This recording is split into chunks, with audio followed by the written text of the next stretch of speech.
السلام علیکم ورحمۃ اللہ تعالی وبرکاتہ۔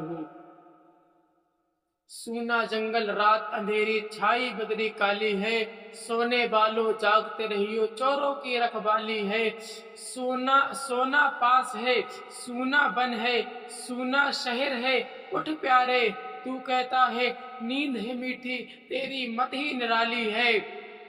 آنکھ سے کاجل صاف چرا لے یا وہ چور بلا کے ہیں، آنکھ سے کاجل صاف چرا لے یا وہ چور بلا کے ہیں۔ تیری گٹھری تاکی ہے اور تو نے نیند نکالی ہے۔ حضرات، اللہ تبارک و تعالیٰ نے اعلیٰ حضرت کو ایک امتیازی مقام عطا کیا۔ اعلیٰ حضرت کو جب امام احمد رضا کو پوری دنیا نے جس فن میں اٹھا کر کے پڑھا، امام احمد رضا کو یہی کہا کہ اس فن کے امام احمد رضا اعلیٰ حضرت بن کر کے چمکے۔ جب امام احمد رضا کو قادریوں نے پڑھا تو کہا کہ امام احمد رضا قادریوں کے بھی اعلیٰ حضرت ہیں۔ جب امام احمد رضا کو چشتیوں نے پڑھا تو کہا امام احمد رضا چشتیوں کے بھی اعلیٰ حضرت ہیں۔ جب امام احمد رضا کو برکاتیوں نے پڑھا تو کہا امام احمد رضا برکاتیوں کے بھی اعلیٰ حضرت ہے۔ حتیٰ کہ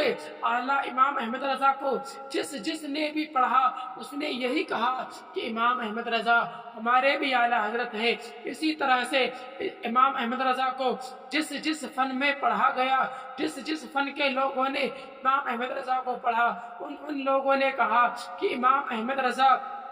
ہمارے اس فن کے بھی اعلیٰ حضرت ہیں۔ جیسے کہ صوفیوں نے پڑھا تو کہا صوفیوں میں امام احمد رضا بھی اعلیٰ حضرت ہیں۔ جب امام احمد رضا کو محققین نے پڑھا، محدثین نے پڑھا، مدبروں نے پڑھا، مفکروں نے پڑھا، محدثین نے پڑھا، حتیٰ کہ امام احمد رضا کو جس نے بھی پڑھا اس نے یہی کہا امام احمد رضا ہمارے اعلیٰ حضرت ہیں۔ اسی طرح سے کہ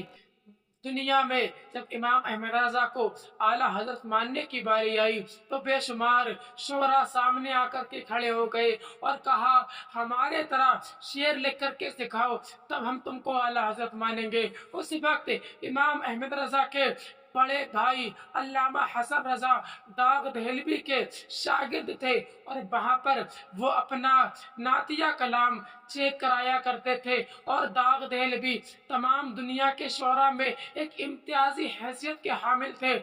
ایک الگ ہی پہچان رکھتے تھے کہ اس دور میں سب سے بڑے اگر کوئی شاعر گنے جاتے تھے تو داغ دہلوی تھے۔ علامہ حسن رضا جب داغ دہلوی کے پاس اپنے شاعر، اپنے نعتیہ کلام جب چیک کرانے کے لیے جانے لگے تو امام احمد رضا نے اپنی نعت جو آدھی لکھی ہوئی تھی وہ اپنے بھائی علامہ حسن کو دے کر کہا کہ بھائی میری بھی یہ نعت اپنے استاد سے چیک کرا لینا۔ جب علامہ حسن اپنے بھائی کی نعت لے کر دہلی پہنچے، جب اپنے استاد کے سامنے اس نعت کو لکھا، جب نعت رکھے ہیں، جب اپنی نعت جب علامہ حسن رضا اپنے استاد کے سامنے رکھتے ہیں، جب آپ کے استاد آپ کی نعت پڑھتے ہیں اور جب اچھی طرح سے پڑھتے ہیں تو پھر اپنے شاگرد کی تعریف کرتے ہیں کہ اے حسن اب تمہاری کہیں بھی اصلاح کی ضرورت نہیں، اے حسن اب تم بہت اچھی نعت لکھنے لگے ہو، اے حسن اب تم بہت اچھے الفاظ استعمال کرنے لگے ہو، اب تمہیں کہیں بھی اصلاح کی ضرورت نہیں۔ اب علامہ حسن رضا کی جب علامہ حسن رضا اپنے استاد سے جب اجازت چاہتے ہیں اور جب وہاں سے چلنے کو ہوتے ہیں کہ اچانک یاد آتا ہے کہ چلتے وقت میرے بھائی احمد رضا نے مجھے اپنی نعتیہ کلام چیک کرانے کے لیے دی تھی، واپس پلٹتے ہیں، آپ کے استاد داغ دہلوی کہتے ہیں اے حسن واپس کیوں آ گئے؟ تب علامہ حسن کہتے ہیں کہ میرا بھائی احمد رضا وہ مولانا ہے، مولانا احمد رضا وہ بھی شعر و شاعری لکھتا ہے، وہ بھی نعتیہ کلام لکھتا ہے، اور پھر اس کے نعتیہ کلام لکھنے کا یہ مقام ہے